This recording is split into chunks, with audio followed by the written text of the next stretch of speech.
Recently, Creative Exchange Lab, otherwise known as CEL, took a cultural assets assessment of East St. Louis to develop an economic strategy that could lead to more development. My guest today is Executive Director of Creative Exchange Lab, or CEL, Jasmin Aber. How are you today? I'm fine, thank you. That's a big, long set of words, but what exactly is CEL? Yeah. Well, CEL is in two parts. One is the center, which is really the exhibition, lecture, workshop area, and we do advocacy work for the profession of design, architecture, urban planning, urban design, and all the peripheral design branches. And the Creative Exchange Lab has a lab, which is the city lab, and the project you were referring to is a product of the lab. And in a nutshell,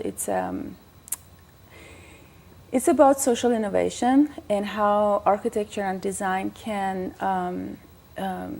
play a key role in as a think tank in about projects that can make a huge difference in communities. Okay, speaking of projects that make a huge difference in communities, you've got a very specific project that we want to talk about today. Yes. So tell us about that project. So last year, I just want to start with an important reason why we are a 501c3 that's engaged in this mission. It's really the realization that a lot of projects in our cities and neighborhoods happen,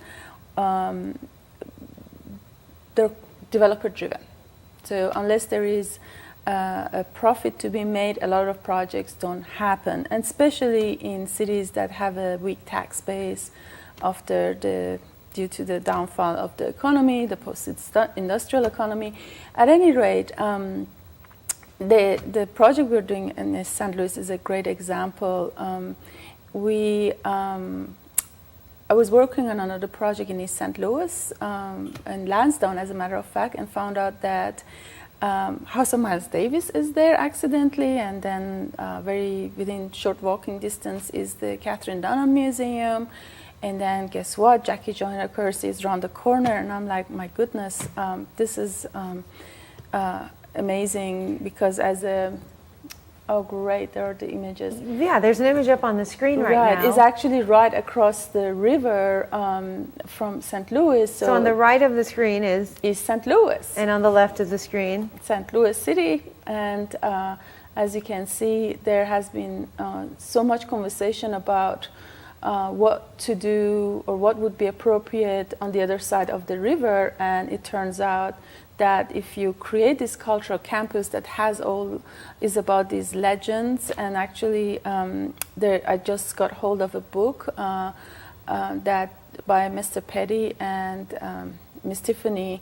I think you're inviting them to speak in another session, but about more legends, and we're actually mapping those locations. So it's really to create a cultural corridor that would push for, hopefully, become a destination for visitors, regional, national, and international, I can assure that. Miles Davis and Katherine Dunham, they're international.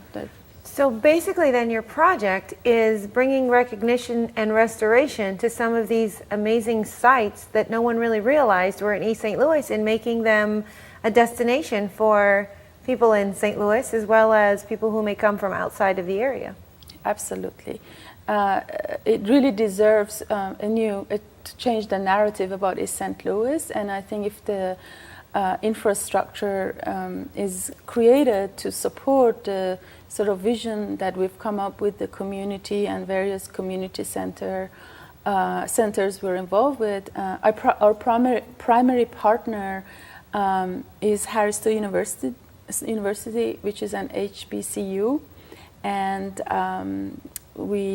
their students work with the architecture and design students in our lab in the envisioning We process. have to take a quick break, but when we come back, let's talk a little bit more about some of those projects in specific, and some of the people in the community that have all come together to make this happen, and some of those communities. We'll take a break, we'll come back, and we'll talk a little bit more about that. We'll have more with CEL after this. Stay with us.